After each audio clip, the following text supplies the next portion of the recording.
Hello students, myself Goti Falguni. In your last video we had completed your 4th unit, second lesson. It's new words, meanings, sentences, reading is one, and this one, MCQs. Now today we are going to start your exercise from this. First of all हम discuss कर लेते हैं आपका ये fish से. Okay, so first है the rabbit had, rabbit को कैसी आइज थी? Pink eyes. नेक्स्ट है वो वॉज बर्निंग विथ क्यूरियोसिटी, तो अलाइज है ना. वो fell down and down and down, तो द रैबिट. ये हमने ऑलरेडी डिस्कस कर लिया है, फिर भी है ना कर रहे फिर भी एक बार. वो said O my ears and whiskers how late it's getting, तो कौन था वो? रैबिट. नेक्स्ट है the garden Alice saw was lovely, जो गार्डन देखा था अलाइज ने वो कैसा था? लवली था. नेक्स्ट है लेट्स टॉक, तो फर्स्ट है describe some of the sound you hear at night. Okay, तो आप जो साउंड सुनते हो रात को उसके बारे में आपको बताना है. तो उसका आंसर है I hear the sound of trains at night. तो आप ट्रेन्स का, अगर आप ट्रेन्स के पास रहते हो तो ट्रेन्स का सुनोगे. फिर अगर ट्रेन्स के पास नहीं रहते हो तो ऑल का साउंड आता है कई बार, है ना. ऑल रात को अपना साउंड निकालती है ना. तो वो फिर आप जो भी सुनते हो, फिर डॉग साउंड करते हैं वो भी सुनते हो, है ना. तो जो भी सुनते हो वो आपको लिखना है. ओके. नेक्स्ट है अगर आप सड़क के पास रहते हो तो आपको व्हीकल के साउंड आते होंगे, है ना. तो जो भी है वो लिखना है आपको, जो भी साउंड आते हैं. नेक्स्ट है imagine you are Alice and your partner is a rabbit, what would you do. Okay, तो आपको इमेज करना है कि आप अलाइज हो और आपका जो पार्टनर है वो रैबिट है, तो आप क्या करोगे. तो if I would have been Alice, अगर मैं अलाइज होता, एंड माई पार्टनर और रैबिट, और मेरा पार्टनर रैबिट है, I would have not follow the rabbit and listen would have gone, sorry, instead would have gone back home. तो अगर मेरा फ्रेंड रैबिट हो और मैं अलाइज हो तो मैं उसको फॉलो नहीं करूँगा, और क्या करूँगी इसकी जगह पे? इंस्टेड, यानी कि इसकी जगह पे क्या करूँगा? घर पे चला जाऊँगा वापस. नेक्स्ट है what do you think Alice saw in the garden. तो अलाइज ने गार्डन में क्या देखा? तो Alice saw lovely garden with a beautiful flower in it. Okay, तो क्या देखा? लवली गार्डन देखा जिसमें क्या थे? ब्यूटीफुल फ्लावर थे, और फाउंटेन भी आप लिख सकते हो, ऐड करना है तो. नेक्स्ट है how could Alice have got into the garden. तो अलाइज गार्डन में कैसे पहुंची? तो Alice got into the garden using the golden key that was kept on the table. तो जो टेबल में थोड़ी ना थी, सॉरी, वो किस में थी? बॉक्स में थी, ग्लास के बॉक्स में थी. Okay, that on the glass box. ये टेबल निकाल के, ओके. तो इन द ग्लास बॉक्स, किस में थी? ग्लास बॉक्स में थी. ओके, तो उससे वो कहाँ पे पहुँची? गार्डन में पहुँची. Now let's write your next exercise. Find the word from the story that means. Okay, तो आपको यहाँ पे मीनिंग दिया हुआ है, वो स्टोरी में से उसका मीनिंग्स होता होगा और उसका लिखना है. आपको फर्स्ट वर्ड दिया हुआ है. ओके, सो फर्स्ट है टू वॉक फास्ट. तो फास्ट चलना, उसका एच से क्या मीनिंग होता है? तो हरीड, HURRIED, हरीड. फिर है happy, happy means delight.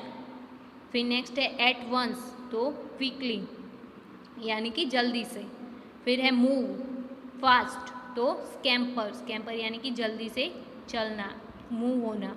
Next है टू थिंक, यानी कि wandered.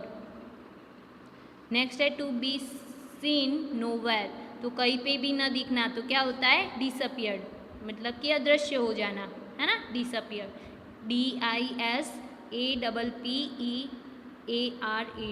Disappeared.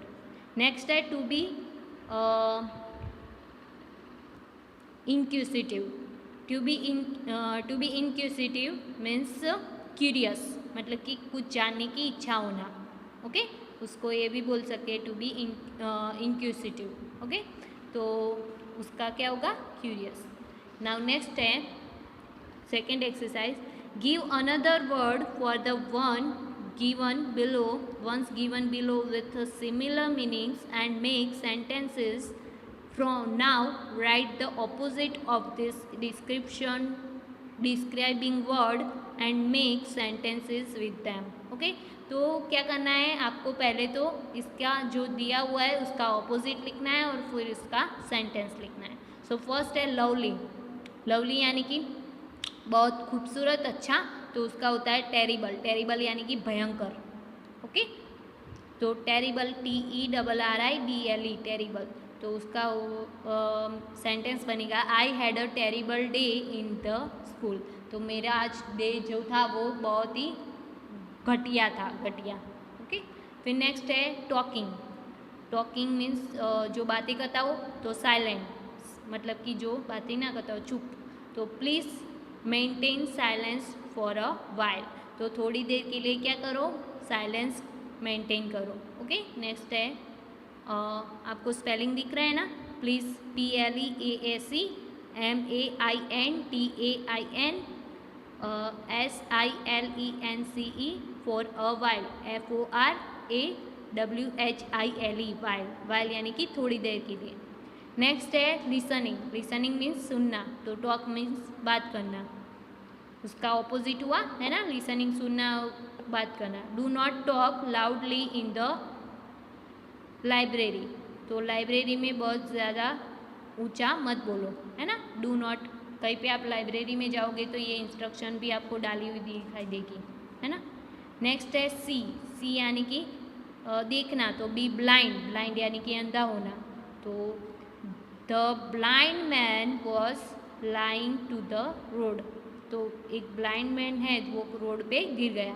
The blind BLIND was lying crying. Sorry, lying लिखोगे तो भी चलेगा.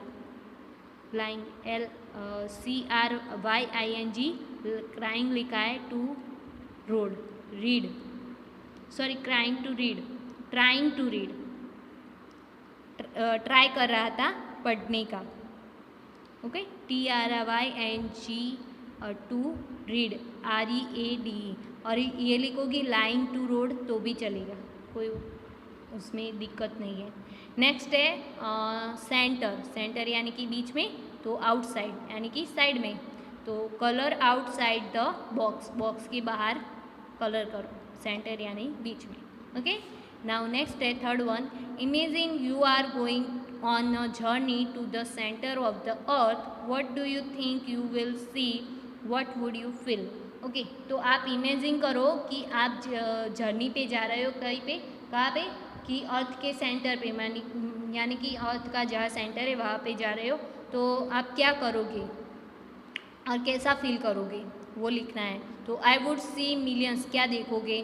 सो I would see millions of buildings. क्या देखेंगे? Millions of buildings in a small size and waters everywhere.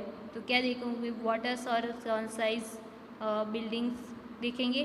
फिर नेक्स्ट है I would feel very excited and scared eight the same time. Scared यानी कि डरे हुए थोड़े, और एक्साइटेड यानी कि थोड़े एक्साइटेड. हमें कुछ नया, हम कहीं पे जाते हैं, जैसे कि हम अगर पापा मेले में लेके जा रहे हो तो हम कैसे एक्साइटेड होते हैं, कहीं नई जगह पे जा रहे हैं वैसे एक्साइटेड. और स्कैर्ड यानी कि थोड़े डरे हुए. अगर कहीं जा रहे हो, आपको पता नहीं कि कहाँ पहुँच रहे हो, तो आप थोड़े डरे हुए तो होगे ना. तो वही SCARED, स्कैर्ड.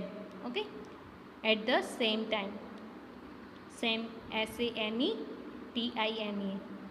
ओके, नेक्स्ट है Alice follow the strange rabbit because she want to know a number of things. Rearrange the words to make the question that Alice has in her mind and put a question mark. Okay, तो आपको यहाँ पे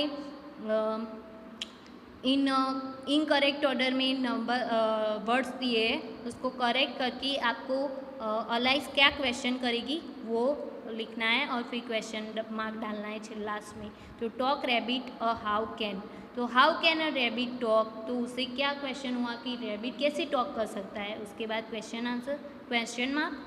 फिर है going he is where, तो where is he going, वो कहाँ जा रहा है, ऐसा जो अलाइस है उसको क्वेश्चन हुआ होगा ना अपने दिमाग में।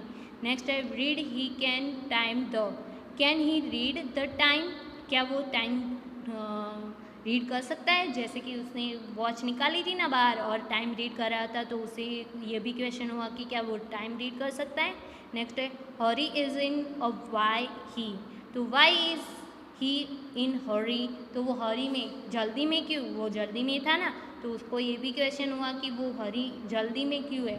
ओके, सो यहाँ पे जो आपका 4th यूनिट है अलाइस इन अ वंडरलैंड, वो आपकी एक्सरसाइज के साथ कंप्लीट होता है। हम आपके नेक्स्ट वीडियो में आपका 5th यूनिट देखेंगे, जिसमें फर्स्ट आपकी पोयम है don't be afraid of dark and second lesson है हेलन केलर।